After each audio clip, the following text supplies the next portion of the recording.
आज हम समय में काफी पीछे जा रहे हैं। लगभग 4000 साल पहले एक ऐसी सभ्यता के दिल में जो अपने समय से बहुत आगे थी। हाँ, बिल्कुल। सोचिए, ऐसे शहर जो शायद आज के न्यूयॉर्क की तरह मतलब योजना से बसे थे।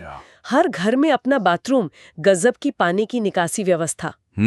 और अजीब बात ये कि बड़े युद्धों के कोई निशान नहीं मिलते, और फिर बस एक रहस्यमयी खामोशी, सब शांत। हाँ, ये पहेली है। हम बात कर रहे हैं सिंधु घाटी सभ्यता की। जी। आज हम इसी महान सभ्यता के अंत, या शायद हमें कहना चाहिए कि उसके बदलाव, उससे जुड़े रहस्यों को समझने की कोशिश करेंगे। जी, अलग अलग जो सिद्धांत हैं उन पर बात करेंगे। हाँ, मतलब हमारे पास जो भी जानकारी है उसके आधार पर ये जानने की कोशिश रहेगी कि आखिर हुआ क्या था उन लोगों के साथ, कहाँ गए वो। सही। तो चलिए इस प्राचीन पहेली की परतों को एक एक करके खोलते हैं। सबसे पहले तो ये समझना जरूरी है कि ये कोई छोटी मोटी बस्ती नहीं थी जिसकी हम बात कर रहे हैं। नहीं, बिल्कुल नहीं, ये बहुत विशाल थी। ये सभ्यता करीब मान लीजिए 5000 साल पहले उभरी, और इसका फैलाव बहुत बड़ा था।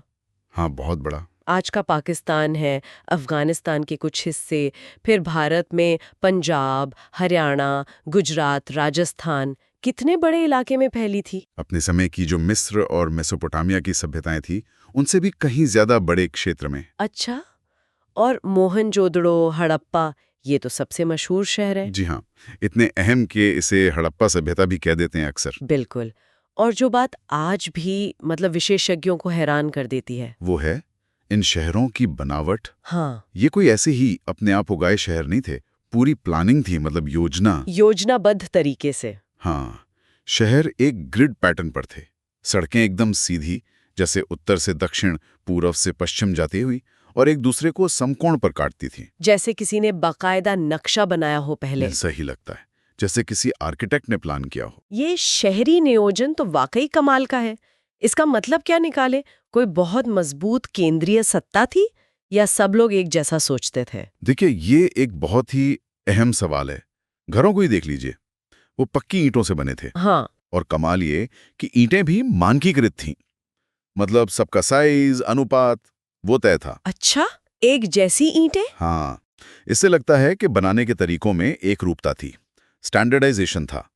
और फिर जैसा आपने कहा, लगभग हर घर में अपना बाथरूम। हर घर में? हाँ, और उससे जुड़ी हुई अंडरग्राउंड नालियां जो गंदे पानी को शहर से बाहर ले जाती थीं। उस जमाने में? ये तो अविश्वसनीय लगता है। है, ये उस योग के हिसाब से मतलब अकल्पनीय रूप से आगे की व्यवस्था थी। और ये जरूर किसी उच्च स्तर के संगठन की तरफ इशारा करता है। शायद कोई नगरपालिका जैसा सिस्टम रहा हो, या नियम बहुत पक्के थे। हो सकता है, शायद कोई नागरिक प्रशासन, या फिर साझा नियम थे जिनका सब पालन करते थे। आज भी कई जगहों पर ऐसी व्यवस्था देखने को नहीं मिलती। तो इन इतने व्यवस्थित शहरों में लोग रहते कैसे थे? उनका जीवन कैसा था? क्या खाते पीते थे? देखिए, जो सबूत हमें मिले हैं उनसे पता चलता है कि वो किसान थे, काफी कुशल किसान। अच्छा, क्या उगाते थे? गेहूं, जौ, कई तरह की दालें थीं, तिल, कपास, ये सब उगाते थे। हमें अनाज के दाने मिले हैं, गोदामों के निशान मिले हैं। और पशु भी पालते थे, जैसे बैल, भैंस, भेड़, बकरी, ये सब पाले जाते थे। शिकार भी करते थे क्या? हाँ, कुछ जगहों से जानवरों की हड्डियां मिली हैं, जैसे हिरण की, बंदर, हाथी की भी। तो लगता है कि शिकार भी उनकी जिंदगी का हिस्सा रहा होगा। और व्यापार वगैरह, मतलब सिर्फ अपने तक ही सीमित थे या बाहर भी लेन देन था? नहीं नहीं, बिल्कुल नहीं।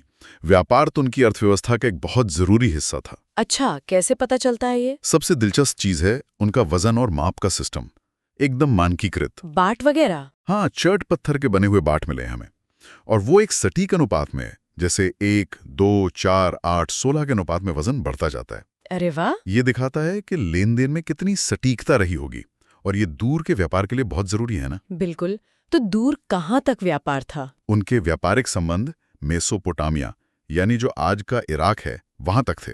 ये बहुत दूर है। सच में? इसके सबूत हैं? हाँ, हमें मेसोपोटामिया में सिंधु घाटी की बनी हुई मोहरें मिली हैं, और यहाँ सिंधु घाटी में मेसोपोटामिया की कुछ चीजें मिली हैं। तो मतलब एक अच्छा खासा ट्रेड नेटवर्क था। बिल्कुल, एक विकसित व्यापार नेटवर्क का पक्का सबूत है ये। और कला? क्या बनाते थे वो लोग मोहरों के अलावा? देखिए, वो शिल्प कला में भी बहुत माहिर थे, खासकर जो कीमती पत्थर होते हैं ना। हाँ, जैसे कार्नेलियन, वो लाल रंग का पत्थर, लाजवर्द, फिरोजा, इनसे बहुत सुंदर मनके और गहने बनाते थे। अच्छा। और टेराकोटा मतलब पकी हुई मिट्टी की मूर्तियां भी खूब मिली हैं। जानवरों की, इंसानों की, उनमें मातृ देवी की मूर्तियां खास हैं। और वो मोहरों पर बनी आकृतियां, वो एक सींग वाला जानवर। हाँ, जिसे यूनिकॉर्न भी कह देते हैं, या वो कुबड़ वाला बैल, और एक वो योगी जैसी मुद्रा में बैठे देवता जिन्हें कुछ लोग पशुपति या शिव का आदि रूप मानते हैं। ये सब उनकी कला और शायद उनकी जो मान्यताएं थीं उनकी झलक देते हैं। तो ये सब सुनकर एक तस्वीर उभरती है, एक बहुत ही विकसित, संगठित, अमीर और शायद शांतिप्रिय सभ्यता की।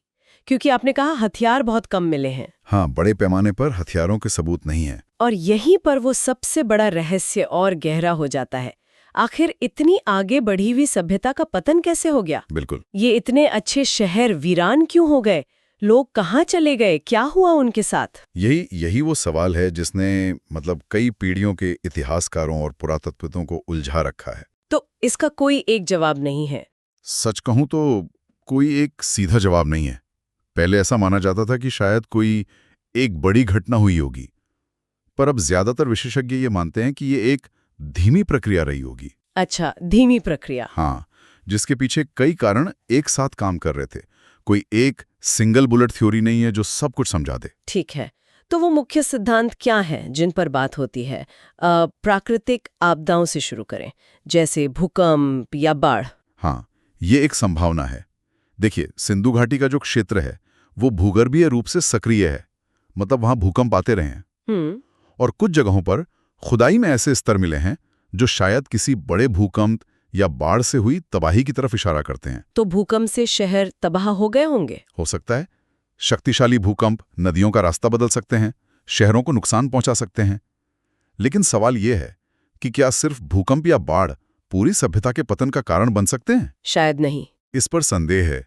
हमें पूरी सभ्यता के स्तर पर इतने बड़े विनाश के निर्णायक सबूत नहीं मिलते जिन्हें सिर्फ इन आपदाओं से जोड़ा जा सके। ठीक है, एक और सिद्धांत जो मैंने सुना है और काफी चर्चा में रहता है, वो है नदियों का सूख जाना या रास्ता बदल लेना। खासकर सरस्वती नदी का जिक्र आता है। हाँ, ये एक बहुत ही महत्वपूर्ण सिद्धांत माना जाता है, बहुत अहम। कैसे? माना जाता है कि प्राचीन सरस्वती नदी, जिसका जिक्र हमारे पुराने ग्रंथों जैसे ऋग्वेद में भी मिलता है, वो इस सभ्यता के एक बड़े हिस्से के लिए जीवन रेखा थी। अच्छा। खासकर जो घग्गर हाकरा नदी प्रणाली है आज, उसके किनारे बहुत सी बस्तियां थीं। ऐसा लगता है कि जलवायु परिवर्तन की वजह से और शायद जमीन के अंदर की बड़ी हलचल, जिसे टेक्टोनिक शिफ्ट कहते हैं, हाँ, उसकी वजह से ये नदी धीरे धीरे सूखने लगी या इसका पानी बहुत कम हो गया। और इसका असर क्या हुआ होगा फिर? जाहिर है, अगर नदी सूख जाए तो उस पर निर्भर खेती चौपट हो जाएगी। हाँ, पानी नहीं तो खेती कैसे होगी? पीने के पानी का संकट हो गया होगा, व्यापार के रास्ते बंद हो गए होंगे। ऐसी हालत में लोगों के पास क्या चारा बचा होगा? उन्हें वो इलाके छोड़कर पानी वाली जगहों की तरफ जाना पड़ा होगा, पलायन करना पड़ा होगा। ये तो बहुत तार्किक लगता है। हाँ, और इसी तरह जो सिंधु नदी है, उसने भी समय समय पर अपना रास्ता बदला होगा, जिससे मोहनजोदाड़ो जैसे बड़े शहर प्रभावित हुए होंगे। तो नदियों के व्यवहार में बदलाव ये पतन में एक बड़ा कारण माना जाता है। एक समय था, शायद अब भी कुछ लोग मानते हों, कि आर्यन आक्रमण हुआ था। मध्य एशिया से लोग आए और उन्होंने हमला करके सब खत्म कर दिया। इसका क्या स्टेटस है अब? हाँ, ये सिद्धांत एक समय बहुत मजबूती से रखा गया था, काफी प्रभावी था। कुछ शुरुआती खोजों में, जैसे मोहनजोदाड़ो में कुछ कंकाल मिले थे एक जगह, तो उनको इसका सबूत मान लिया गया था। अच्छा। लेकिन अब जब और ज्यादा खुदाई हुई है व्यवस्थित तरीके से, तो ज्यादातर विशेषज्ञ इस सिद्धांत को अब मुख्य कारण नहीं मानते। क्यों नहीं मानते? चूंकि हमें किसी बड़े पैमाने पर युद्ध के या नरसंहार के या हमले के वैसे पुरातात्विक सबूत नहीं मिले। जैसे हथियारों का कोई बहुत बड़ा जखीरा मिल जाए, या जली हुई बस्तियों की पूरी परत मिले जो हमले का संकेत दे, या सामूहिक कब्रें मिलें। ऐसा कुछ निर्णायक नहीं मिला है। और वो कंकाल जो मिले थे? वो जो कंकाल मिले भी हैं वो अलग अलग समय के हो सकते हैं, अलग अलग संदर्भों के हो सकते हैं। जरूरी नहीं कि वो किसी एक बड़े हमले का ही नतीजा हों। समझ गया। तो अगर हम